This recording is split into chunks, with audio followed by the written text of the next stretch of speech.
Fantastic Beasts and the Secrets of Dumbledore has hit the cinemas with some mixed reviews, but a high point for me was definitely all the magical creatures. And as sculpting is probably the closest thing I'll ever get to magic, I thought today I'll show you how to sculpt your own fantastic beast. To sculpt this magical being, I need an armature. I make this from aluminium wire, which I twist using my drill, and then I use a couple of cable ties and some epoxy putty to hold it all together. For this pair of magical creatures class, my beast of choice is the Qilin, which plays a huge part in the third movie. I add some simple tin foil to bulk out my shapes and save on the amount of clay. For the sculpture, I'm using CosClay Firm. This is one of my favorite polymer clays as it stays flexible post-baking. After conditioning my clay, I roll it out and the sculpting can begin.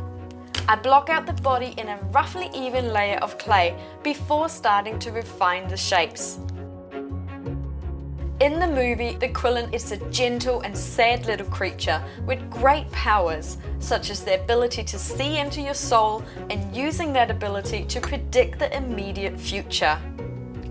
To top that off, the Qilin is actually inspired by Chinese mythology and is often referred to as a Chinese unicorn. What? At this point, I use a bit of isopropyl alcohol to soften the surface and even out my tool marks.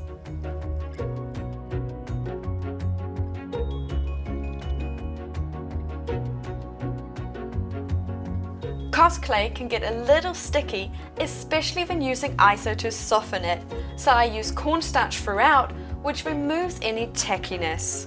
Then I move on to the facial features, which is where it gets a little tricky. The Qilin appears to be a quirky mix of a deer, a dragon and a fish, and joining those elements up in a cohesive fashion proves to be quite the challenge. To make the eyes, I roll 2 tiny balls of clay and then carefully pre-bake them with my blowtorch. This won't fully cure them, but it will give them a crunchy shell that will make it easier to sculpt around them without warping their shape.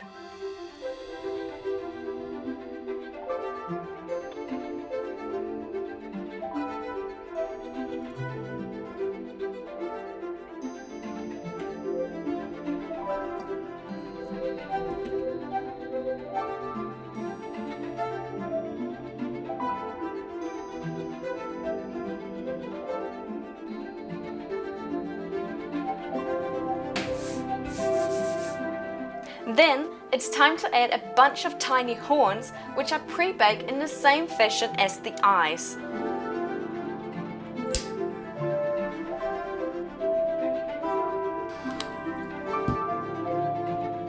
I make little divots into the fresh clay and then I place my tiny teeth with tweezers, and in this moment I kinda wish I made the sculpture a bit larger and maybe a little bit less fiddly. Here, I'm making some weird rivets along the back, which will help me when I add the fur later on. That's right, this sculpture is going to have fur.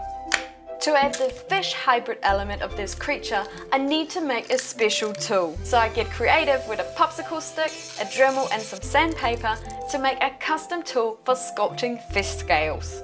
And after a quick practice round, it's time to scale up the real thing.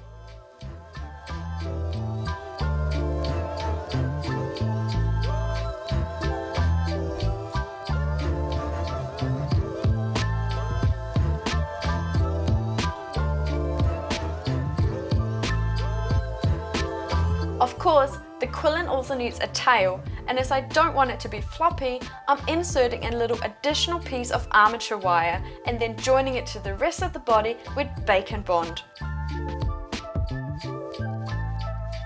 I attempt to do the same to add these dangly, fishy dragon bits to the face, but even when using my thinnest garden wire, I'm unable to sculpt them thin enough, so instead, I trust in the flexibility of CosClay and sculpt them with no armature and simply join them to the face.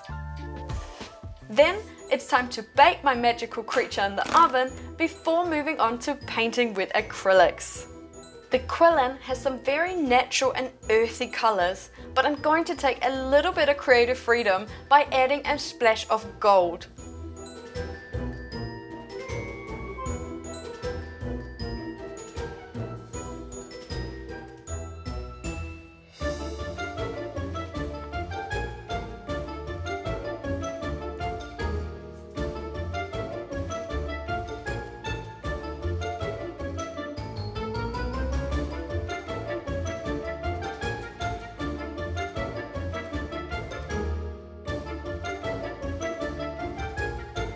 I'm adding some lighter dry brushing over the base colours, and then it's finally time for the fur.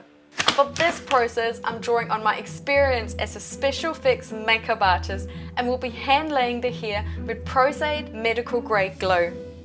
I add a tiny blob at the time, allowing it to go tacky before laying down the freshly cut strand of hair.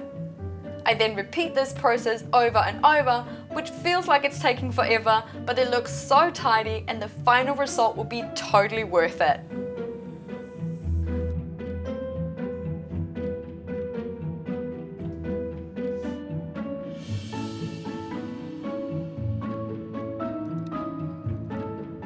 After gluing my little fur ball onto its final base, which is cut from my family's pile of firewood, it's time to give this hairstyle a bit of a trim.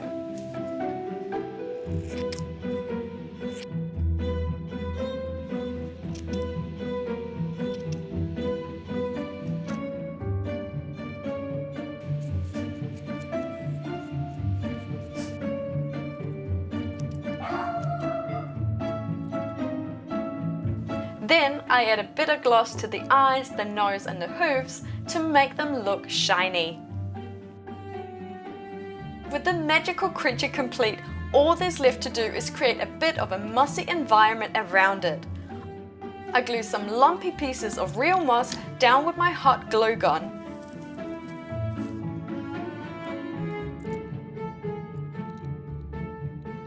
Then I mix up some fake moss with PVA glue and I slobber it all over top.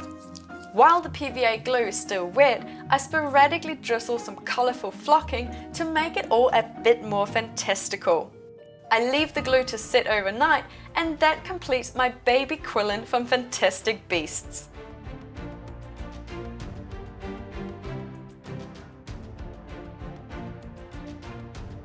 I hope you liked this video and hopefully see you again for another magical creation.